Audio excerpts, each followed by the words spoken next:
What's done is done when we say it's done.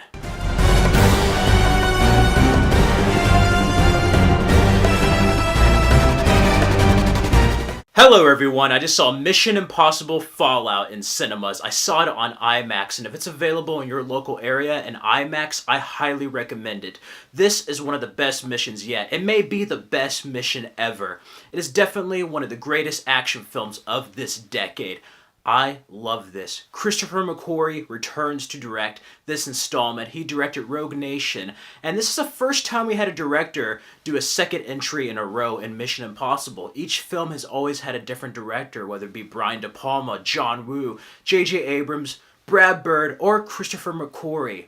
We also break the curse of the long hair even, short hair odd. Ethan Hunt has short hair in this even sequel. We also have a direct sequel to Rogue Nation, which is something rare. I mean, you had certain things connect from previous films, but this is the first time that we had a direct sequel to a previous entry, and I must say, it's good. As always, Tom Cruise returns as Ethan Hunt, but we also have Ving Rhames, Simon Pegg, Rebecca Ferguson, and Alec Baldwin return. We also have additions of Angela Bassett, Henry Cavill, and Vanessa Kirby as the White Widow. I really like her role in this. And there's a lot of homages to the previous Mission Impossible films, so if you've never seen any of the films, I recommend that you do see the films. You need to see the previous 5 films to see this one. This isn't like the previous installments where you can catch it on its own. This definitely feels like a culmination of all the Mission Impossible films so far into this one film. And the story is pretty simple. It's pretty much about a mission going wrong at the beginning, and a couple of plutonium weapons get out in the open. So they must stop this organization from basically causing all-out nuclear Armageddon. That's all I'm going to give away of the story. I'm not going to give any spoilers. I may do a spoiler review later down the road. There's so much to process in this film, but do yourself a favor and don't go in knowing anything. The action is superb. There's sequences in IMAX. Oh my god. Tom Cruise is nuts. But he's the man. He does a lot of crazy stunts, whether it be a Paris motorcycle chase, a halo jump, climbing a mountain, learning how to fly a helicopter and doing a 360-degree spin. The stakes are high, everything is real, but most of all, it feels like an intelligent movie, a spy thriller in the best possible way. It's like the best moments of all the Mission Impossible films you liked, put into one, but with a vibe of James Bond, the early James Bond films, and with that grittiness of like Jason Bourne. This is probably the most darkest, grittiest Mission Impossible since the earlier ones. I really like this. Even though Christopher McQuarrie does return to direct, this still feels very different from Rogue Nation, yet it continues a lot of the same threads. In a way, it's kind of like Skyfall to Spectre, how they're two different movies with two different identities, but they really complement each other. And this is pretty much the second half, the repercussions of Rogue Nation. And not only that installment, this is really the repercussions of Ethan Hunt being an IMF agent. Every choice he has made in the previous films comes to a head in this film. He must deal with the consequences of everything throughout this franchise in this one film, and I like that. It's much more of an emotional journey. We get to see characters that we have loved, more developed, and for the first time, Ethan Hunt feels human. He feels vulnerable. He can get hurt. There's lives, there's stakes on the line, and that's something that other Mission Impossible films have kind of had here and there. But this one, you really feel the stakes in this film emotionally. We get certain nods to other characters and, again, decisions and homages to other films. I love Luther Stickle in this. Ving Rhames actually gets something to do again. Probably the most he's done since Mission Impossible 3. But despite Tom Cruise, each character gets their own moments to shine, whether it be Simon Pegg as Benji, Rebecca Ferguson as the fantastic Ilsa Faust. She is as great in this as she was in the previous film. I love her character. Yes, make an Ilsa Faust spinoff. And Alec Baldwin, even though he doesn't have as much screen time as he should, he still has a lot to do, more than the last film. I like Angela Bassett and Henry Cavill. They're part of the CIA. They're kind of hard asses on the IMF. And Henry Cavill, oh my god, he's a highlight in this film. I love the dichotomy between him and Ethan Hunt. They have two very different approaches to how they carry out missions. Yeah, he is fantastic, and the mustache was worth the CG face in Justice League. What can I say? Give that mustache an award, seriously. As a Mission Impossible fan, you do yourself a service by going to check this out.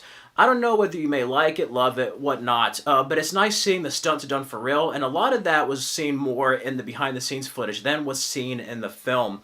But I loved it. I love it being real, seeing an actual person do that instead of a CGI character. I also love that it's not dumbed down like some of the Marvel movies with humor and other franchises. It's been such a lackluster year that I forgot what a movie is like, and I mean a film. Mission Impossible is the best movie of the year so far. Wow. Like, we've really been deprived this year, and I forgot what a damn good movie is. Mission Impossible Fallout is just that. And not only works as a Mission Impossible film, but as a spy thriller, it's going to be regarded as one of the classics further down the road. And I had never seen action scenes shot this way. It's going to really change the gameplay for action movies, spy thrillers in the future. And there's not many other spy thrillers right now, so Mission Impossible's kind of keeping it alive.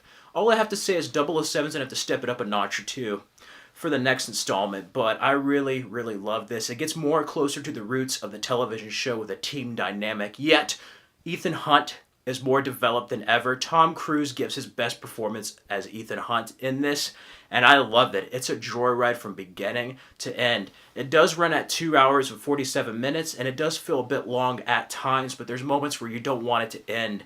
And yeah, the set pieces are amazing. If anything, it's a basic story put into a whole bunch of exotic locations and set pieces. But it still has a smart story. There's a lot of homages and just kind of vibe from the first film. The intro, again, is kind of like Rogue Nation in the first film. And also, there's certain elements that are there that you really have to pay attention to.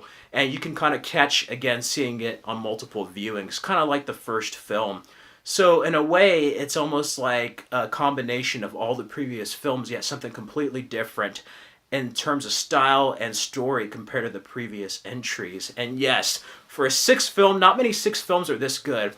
I like Fast and Furious 6, even though that's a much dumber film than this. But other than that, Star Trek 6, The Undiscovered Country, I don't know if it's a Paramount thing, but this is one of the few 6 installments that is not only one of the best of the series, but might be the best one. And that is a rare feat, I must say. Tom Cruise, you're crazy, 56 years old, and he's still doing this. And yeah, they made the impossible possible. And I love this, between the cinematography, the editing. Oh, Lauren Baffy's score is amazing. I was a fan of his score in Terminator Genisys and Assassin's Creed video games, and he gives this epic, really dark score in this film. I love it. Especially Change of Plans track is really well done, and then A Storm is Coming, and then the Warrior whispers back, I am the storm. Those are 2 good tracks, but yeah, I highly recommend seeing this. I give it a 5 out of 5 and an A+. Your mission, should you choose to accept it, is to check this film out. And I also like the reprisal of Sean Harris as Solomon Lane. He's much more villainous this time around than he ever was in Rogue Nation. Like, comment, subscribe. Let me know what you think of the film and what's your favorite Mission Impossible film. And be on the lookout for my Mission Impossible ranking next week. You can also check out these other missions on my channel. Thank you, Alchemist, for the shout out on the Mission Impossible 4K digital copy giveaway. Yeah, till next time.